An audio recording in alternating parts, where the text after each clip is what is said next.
Okay, it's Mike again from Gozo, the Kangal Whisperer, and today we decided to go to Wheat El Mila, which is called the Valley of the Salt. It's a beautiful coastal area. Again, I'm not going to make the same mistake as the last time, so I'm going to go really slow. We've been here before, but it's been over a year, and so we decided to join the pack today. And again, Kyle is very familiar with this pack. Mika, not so much. So, but you can see within less than a minute, everybody's reacquainted and happy. Even Mika, although her tail is a bit down. But this is our friend Mark from Pet Sitters Gozo, and him and his partner Cassie, they take the dogs for a walk every day and do boarding and other things. So this is for my YouTube channel, Mark, so you can say hello. Say hello to everybody. Hello, guys. And we start with the Humpty Dumpty thing. So no, it's okay. Calm down. and Mika didn't like that he humped Kyle. So Mika's Kyle's bodyguard. We got her on purpose to protect our big ferocious Kangal. This is Prince. I remember Prince. Prince, baby. I don't know. Oh, this is what was his name again? This one. Oh, that's Benji. Benji. This is Benji. This is Cassie's dog, the owner of Pet Sitters Gozo. Some of these dogs we've never seen before, and some. Oh my goodness. Let me get a wider angle here. Okay. So. So this will just be a short video. If something interesting happens, I will definitely add it to this. But as you can see, the dogs are really fine. And believe me when I tell you that for Mika to be okay with this, it's definitely proof that the Kangals have no problem at all socializing with other doggies. So again, I'm not here to preach or teach. I'm just here to share my experiences and learn with you guys as you guys watch these. But one more reason why Kangals are great as house pets and social dogs. So far nobody got eaten. Mika's very relaxed now, tail up, and no hair up, which is always a good sign. She's integrated well, and it's interesting because once they all get their first 15 minutes of energy, you know, then they all the whole pack kind of slows down. Kyle, I don't know if you can see, is like a mile away in the distance here with 2 or 3 other dogs. Hi, Benji. Benji always comes to say hello, right, Benji? Yeah. So yeah, I'll just sign off for today. Can't see anything with the sun. Let me back out of the zoom here a bit. I zoom too much to try to find Kyle. So yeah, there we go. Now we got everybody. See, everybody's kind of calmed down now, and they got their initial burst. So I'll just sign off from the Valley of the Salt, as they say, Wheat El Mila from Gozo. Wish you all a very happy and relaxed weekend. God bless you. Take care. Love you. Bye-bye.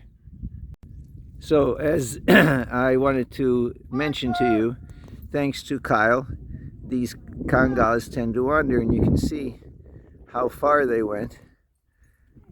But they always do come back. So if it wasn't for Kyle, though, I can tell you 100% sure that Mika would still be by my side here.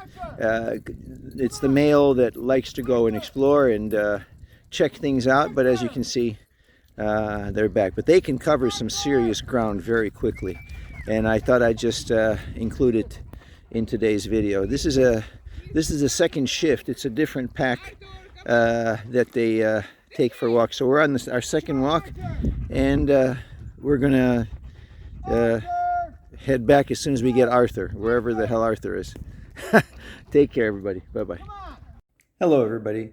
I wanted to just add a note that I think is kind of interesting especially for those of you who have been following me and Kyle and Malika on this channel for the past year or so, because something happened at the end of the walk, well, actually in the middle of the walk, that I'm sitting here with Kyle, by the way, who is sound asleep and exhausted after 2 long walks with the pack today. And Mika is, I don't know if you can see her, but she's in the hallway also, crashed and sound asleep. As you guys know, and I try to always be brief on these things, there was always a question about Kyle's being too nice, too gentle, I guess, passive, whatever people call it. I don't get stuck too much on the terms. And as you know, dogs would come up to him and try to dominate him and climb up on him and the usual dog stuff.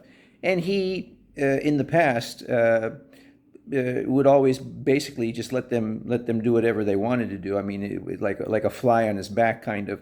And sometimes he'd even lie down on the ground and they'd just jump on top of him. But I always wondered, and Anna, our breeder, would always tell me, Mike, don't forget, there's a Kangal in there, a Kangal, sorry, for those of you who get offended by the American accent. Don't forget, there's a Kangal in that little boy. And sure enough, as you know now, in the last 2 or 3 weeks, he has changed. Whereas the female Malika was always ready to stand up for herself, even from the day we got her at 4 months. She would show her teeth. She would growl when she felt threatened in any way, even if she just saw a dog walking by. Whereas Kyle was just really just a huge, gentle giant. But after the first event I told you about, which was with the Carne Corso, and how he surprised us by just basically doing what he did. I'm not going to repeat that. There's no point. But standing up to him and showing his teeth, just to let him know, hey, you really don't want to go there. And today we rejoined the pack, as you can see from this video. And there was this Irish setter, Arthur, who just would constantly try to jump on him. I mean, for like a whole 45-minute walk, he would just constantly be trying to dominate poor Kyle. And we hadn't been out there now since late last summer. So we're talking about a good 6 months, let's put it that way, plus or minus. And so today we went, and sure enough, Arthur was there.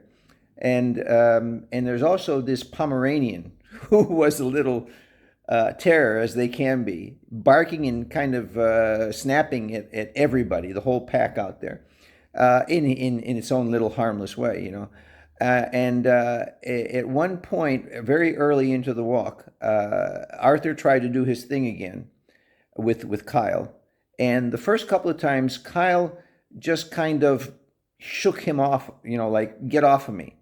And that was it. But this Arthur, I mean, let's be honest, Irish setters are not the smartest dogs in the world anyway. Nothing against them. I love all of God's creatures. But and so the third time he tried to get on top of Kyle just kind of, his face changed, this expression, and he just did this really quiet growl, very short, like a ugh. It was almost like he was saying, don't. It really, for me, being a dog person my whole life, I've never seen anything like that. I know maybe I'm making a big deal of it. I don't know. But he did the same thing to the Pomeranian as well a few minutes later, because the Pomeranian was driving everybody crazy, all the dogs. And Kyle, and this little thing came up to Kyle and, growled and snapped. And Kyle, again, I'd almost have to say the same exact tone. Just took a look at the Pomeranian and went, and that was it. And the Pomeranian was quiet and well behaved the whole rest of the walk. And Arthur, the retriever, never ever again approached Kyle. What can I say? I'll let you guys be the judge of this, but I'd be honest with you. In all my years of owning dogs and different dogs, I have never really witnessed anything like these Kangals. Really, they are more than they're self-aware. I mean, it's like they understand how big they are. They know how powerful they are, and they know how to measure each situation and every individual dog, and they know they don't have to be very aggressive. They know they don't have to put on a show or anything. I mean, this the way he did it today. And again, maybe I'm making a big deal of it, but he basically just said, "Don't." And with that look, obviously, and the dogs understood, and that was it. And again, if you go back to my videos, you'll understand why I'm kind of very impressed by this, because this was a dog that had been very passive, very submissive, I guess is the best way to put it. He just wanted to play, and as my breeder said, the Kangals, and also some of you, by the way, thank you for your comments, because some of you also said the same thing. The males, they take a long time to mature. I mean, he's going to be 2 in about 3 months now in May, so he's close to 2. So the basic thing I can confirm to you is that for sure now, 100%, is that the males take a longer time to mature. And establish themselves as who they are with other dogs, and also they tend to like to explore and wander, and that's in a lot of species, not just dogs, because male cats are the same. Male cats will disappear for 3 or 4 days and then come back, and female cats, they always stay in the yard. So it's not just the Kangals, but as far as the difference between a male Kangal and a female Kangal, although they have a lot of similar characteristics, definitely from my experience, and it's a blessing having the 2 dogs and having a male and a female, is that the males just take longer to get serious about shit. They're just goofy puppies, basically. I'd have to say until they're close to 2 or at 2. Whereas the females establish their protective instincts very quickly and mature much faster. So that's all I want to say. Again, thanks for watching, for listening, and for following this channel. I hope you find this interesting. And if you do, please subscribe so we can hit our 1,000 subscribers. And God bless you. Have a great weekend. Love you. Bye-bye.